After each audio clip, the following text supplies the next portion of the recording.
नमस्कार दोस्तों, स्वागत है आपका इन्वेस्टिंग दर्पण की एक और वीडियो में। और इस वीडियो में आपको अपडेट करना चाहूँगा एमआरएफ लिमिटेड पर। बात करें एमआरएफ लिमिटेड की तो स्टॉक से जुड़ी एक बड़ी अपडेट देखने को मिली है।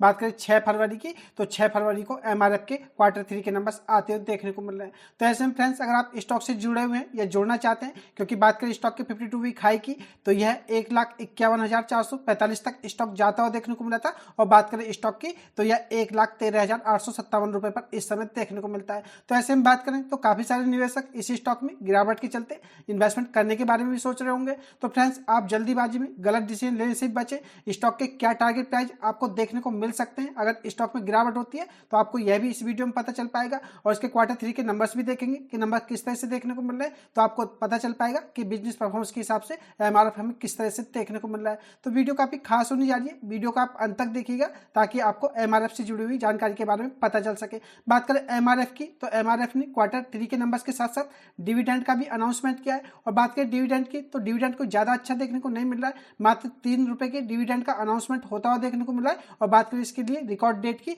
तो फ्रेंड्स, मैं आपको यहीं पर बताना चाहूंगा। तो आपको ये 14 फरवरी देखने को मिलेगी, यानी कि अगर आप 14 फरवरी से पहले इन्वेस्टमेंट करते हैं तो आप डिविडेंड के लिए एलिजिबल होंगे। अब बात करें स्टॉक की तो स्टॉक आज 6 फरवरी की बात करें तो 1% तक की गिरावट में देखने को मिला है। और एक समय अगर हम बात करें तो इसके Q3 के नंबर्स के आने के बाद स्टॉक में 4% तक की गिरावट देखने को मिली थी, लेकिन उसके बाद इसमें रिकवरी देखने को मिली है। तो आज स्टॉक की चाल आपको कुछ इस तरह से इसके नंबर्स के चलते देखने को मिली होगी। बात करें एमआरएफ की, अगर आप लॉन्ग टर्म का व्यू के हिसाब से इस स्टॉक को देखते हैं तो 5 साल में यह स्टॉक 60% से ज्यादा की टच बना करके दे चुका है। और बात करें स्टॉक के हाई की तो यह 1,51,445 रुपए का इसका हाई देखने को मिला था। और स्टॉक की अगर हम बात करें तो यह अपने हाई से 25% इस समय हमें नीचे आता हुआ देखने को मिल रहा है। तो ऐसे में निवेशक अगर इस स्टॉक को फ्रेश इन्वेस्टमेंट के लिए देखना चाहते हैं तो फ्रेंड्स, स्टॉक से जुड़ी मैं आपको एक जानकारी दूंगा, अगर आपको वह समझ में आए तो आप इस स्टॉक को फ्रेश इन्वेस्टमेंट के लिए भी देख सकते हैं। देख लेते हैं नंबर किस तरह से देखने को मिल रहे हैं, बने रहिएगा वीडियो में। इससे पहले चैनल पर नए हैं तो चैनल को सब्सक्राइब कर ले, वीडियो अच्छी लगे तो वीडियो को लाइक करना भी ना भूलें। अब बात करें स्टॉक की टेक्निकली तो मैं आपको थोड़ा स्टॉक को टेक्निकली बताना चाहूंगा। बात करें Q3 के नंबर्स की तो उनको भी देखेंगे। उससे पहले अगर हम बात करें स्टॉक की तो एक रिटेल को या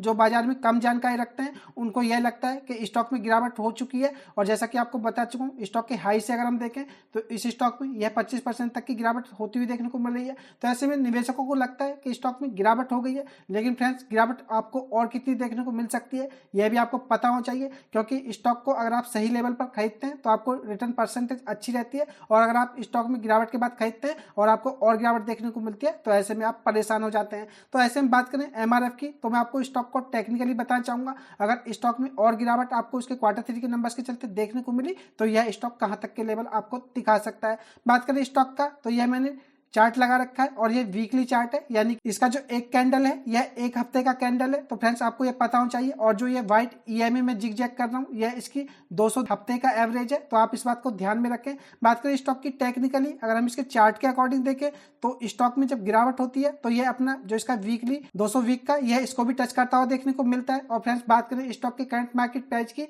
या करंट लेवल की तो यह इसकी जो वीकली एवरेज है इससे हमें ऊपर देखने को मिल रहा है। तो ऐसे में अगर स्टॉक में और गिरावट आपको देखने को मिली तो यह इसके जो 200 वीकली का एवरेज है इस तक भी आपको आता हुआ देखने को मिल सकता है, या इस एवरेज को भी यह टच कर सकता है। तो फ्रेंड्स, बात करें इस वीकली एवरेज की तो यह 1,04,726 रुपए पर हमें देखने को मिलता है। तो ऐसे में बात करें एमआरएफ की तो 1,14,000 रुपए के आसपास स्टॉक इस समय हमें देखने को मिलता है। तो ऐसे में अगर स्टॉक में गिरावट हुई तो आपको यह 1,05,000 रुपए के लेवल तक भी लुढ़कता हुआ देखने को मिल सकता है। तो आपको यह पता होना चाहिए। और फ्रेंड्स, इसका कोई 100% रूल नहीं है कि यह स्टॉक आपको यहां तक आता हुआ देखने को मिलेगा, लेकिन टेक्निकली अगर हम माने स्टॉक में गिरावट होती है तो आपको यह लेवल भी देखने को मिल सकते हैं। और हो कुछ भी सकता है फ्रेंड्स, तो आप वीडियो को टिप्स या एडवाइस के रूप में ना लें और इन्वेस्टमेंट का फैसला आपका खुद का होना चाहिए, क्योंकि पैसा आपका है। देख लेते हैं नंबर किस तरह से देखने को मिला, बने रहिएगा वीडियो में। अब बात करें इसके नंबर्स की तो नंबर्स आपको बताना चाहूंगा। और नंबर्स बाजार ओपन था हमें तभी देखने को मिले थे, और जैसा कि बता चुका हूं इसके नंबर्स के आने के बाद स्टॉक में 4% तक की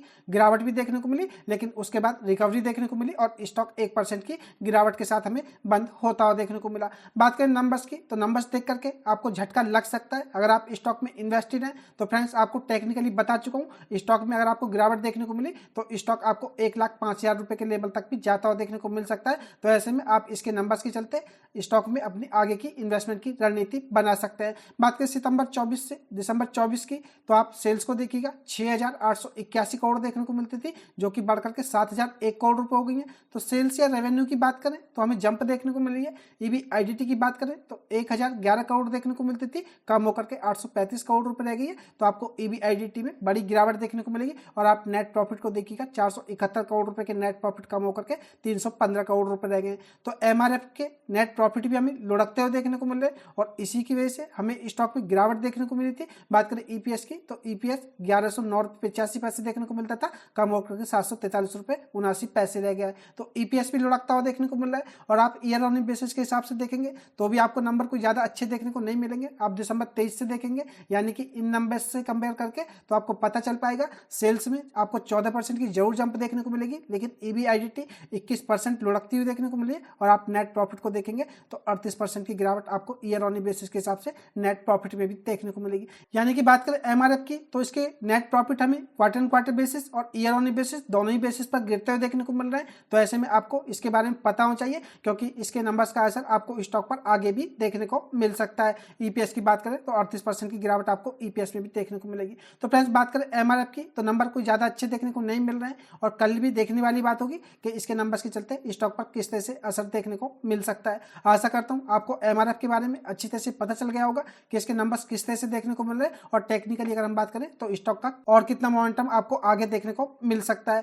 आपको नंबर कैसे लगे आप भी अपना कमेंट करके जरूर बताएं। वीडियो अच्छी लगी हो तो वीडियो को लाइक करें, शेयर करें। मैं मिलूंगा आपसे नई वीडियो में, तब तक के लिए नमस्कार।